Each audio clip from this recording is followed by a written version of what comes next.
Olá, o tema de hoje é fatos jurídicos.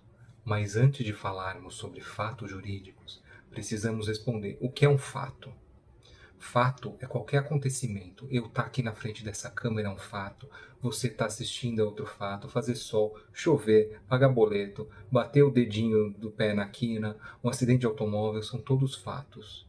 Assim, os fatos podem ter origem em uma conduta humana, voluntária ou involuntária, desejada ou não desejada, ou em eventos naturais. Mas há uma distinção. Há fatos que não interessam para o direito e há fatos que interessam. Os primeiros são chamados de fatos materiais. Vamos para a tela.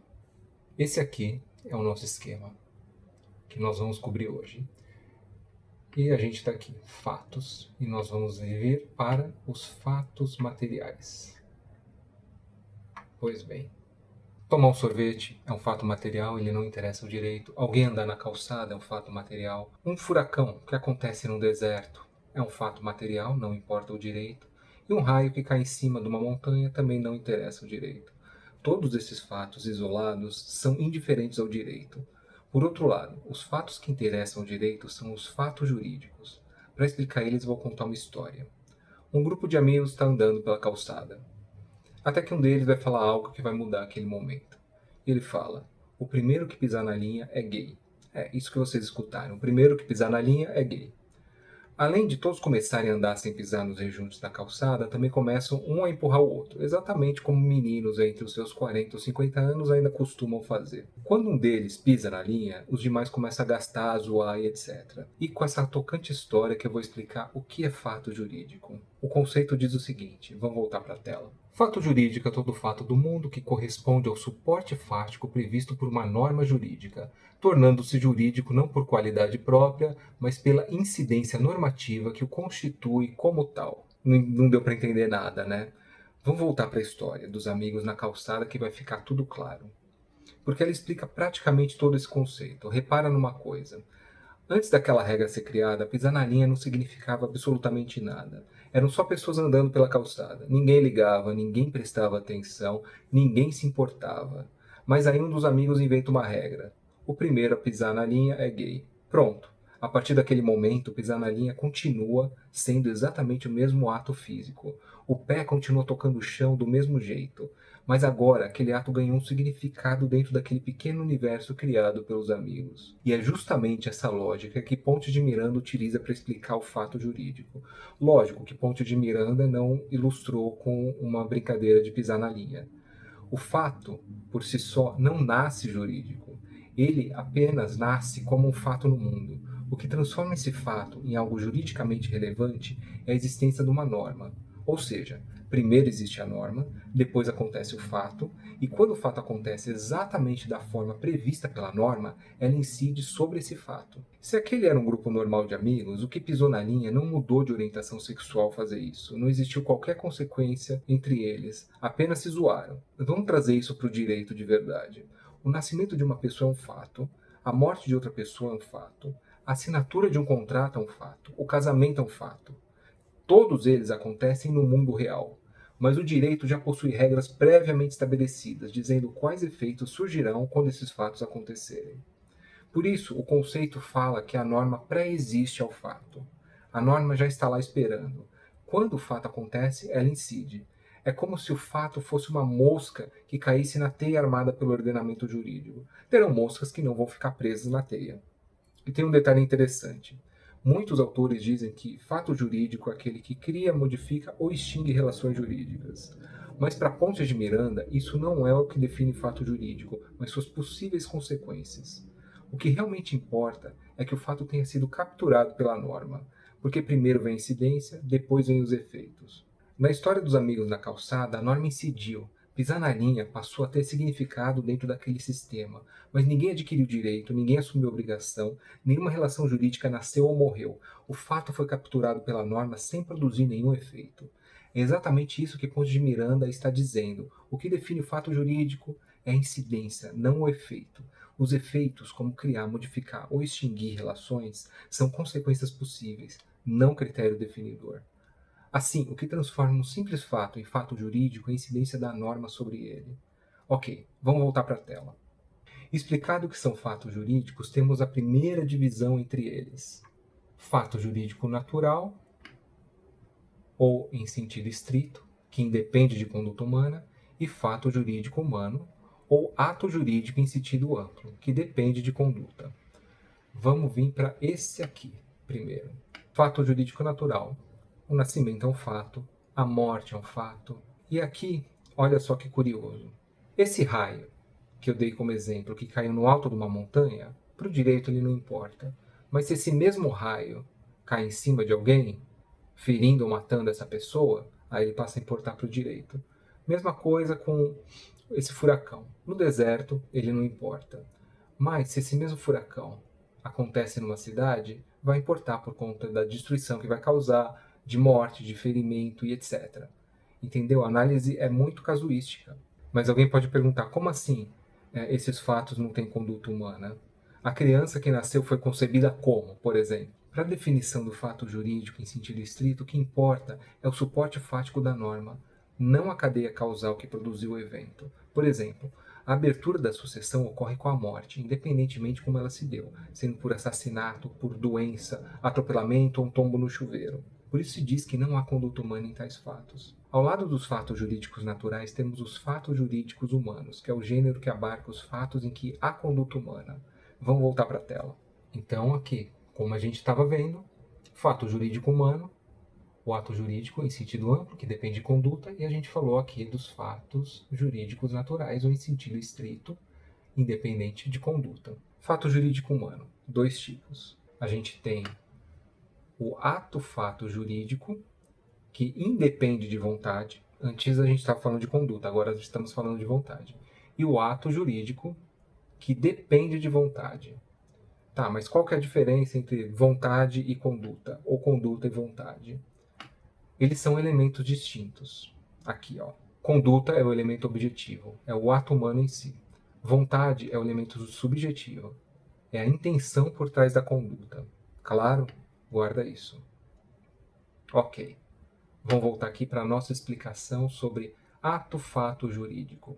Mas, quando se diz que a vontade é irrelevante para os atos-fatos jurídicos, isso pode parecer estranho. Afinal, toda ação humana depende de vontade. Vou contar uma história para explicar isso. Quando eu era adolescente, chegava em casa e eu perguntava: mãe, o que tem para o almoço? Ela respondia: a mesma coisa que tinha ontem para jantar. Aí, geralmente, eu reclamava, falava: poxa, mãe, de novo a mesma coisa para comer? Já ela, em toda a sua sabedoria materna e contrariada, dava a cartada final: Rodrigo, é o que tem para comer. Quer comer, come, não quer comer, não enche o saco. O que aconteceu aqui? O que tinha para almoçar não ia mudar, eu comendo ou não comendo, gostando mais ou gostando menos. Ou seja, a minha vontade existia, mas ela não tinha relevância para alterar o menu do almoço. É justamente por isso que esses fatos recebem o nome de ato-fato jurídico. Existe uma ação humana, mas os efeitos jurídicos decorrem do fato em si, não da intenção do agente. Assim, os atos-fatos jurídicos são de três espécies. Eles podem ser ato-fato jurídico material ou real, ato-fato jurídico indenizativo e ato-fato jurídico caducificante. A gente vai tratar de cada um deles. O ato-fato jurídico material é aquele para o qual o ordenamento atribui consequências jurídicas a determinado comportamento humano, sem se preocupar com a vontade do ato. Exemplo: uma criança que compra um sorvete numa banca de jornal. Aqui o direito incide sobre o resultado concreto da conduta, dinheiro por sorvete, não sobre a vontade ou capacidade de quem praticou o ato. Aqui a gente tem também a união estável, bastando a convivência pública, contínua e duradoura com o objetivo de constituir família. Por isso, se existisse um contrato de namoro, ele não é suficiente para afastar a união estável quando os requisitos já estiverem presentes, ou seja, o que importa é o ato-fato, não a vontade das partes. Tá. Ato-fato jurídico indenizativo.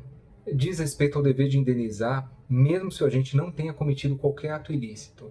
Por exemplo, uma pessoa dirigindo o seu veículo na via numa velocidade compatível, de repente passa uma criança desvairada na frente do carro atrás de uma bola.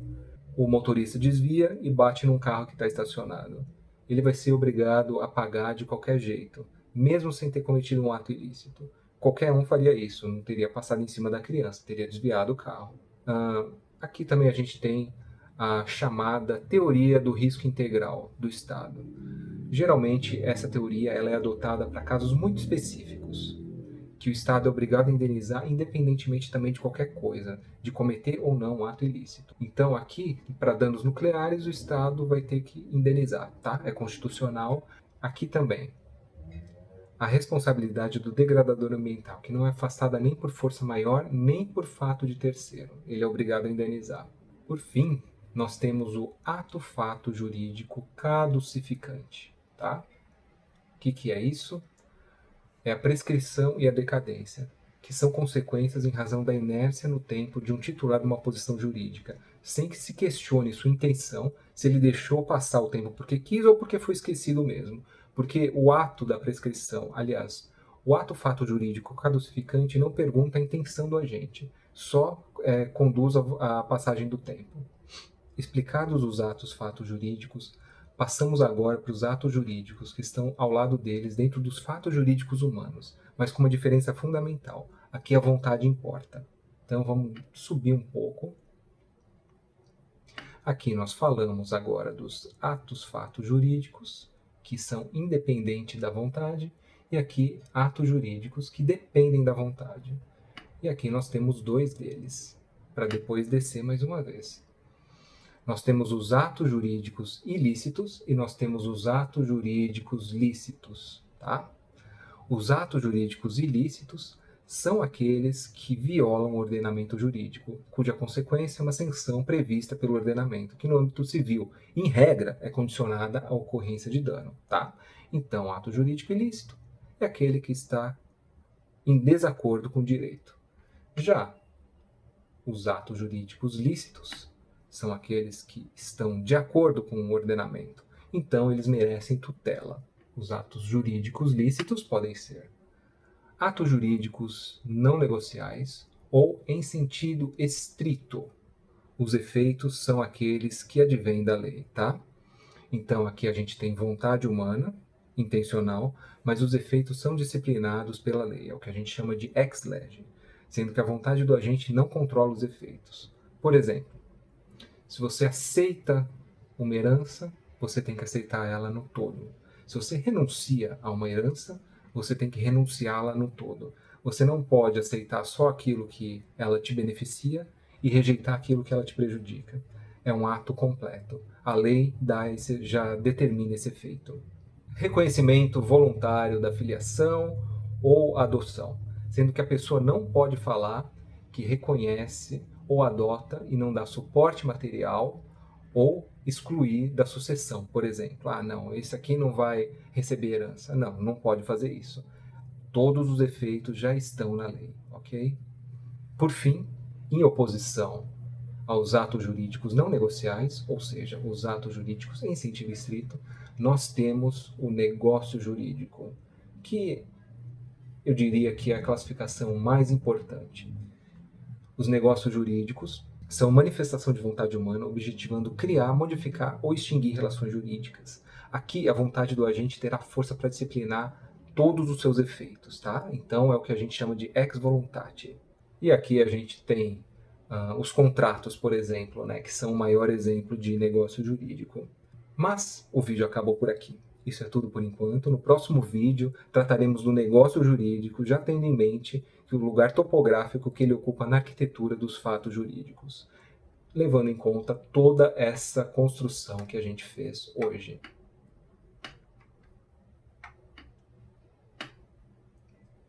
Por hoje é só. Obrigado por ter assistido até aqui. Até mais.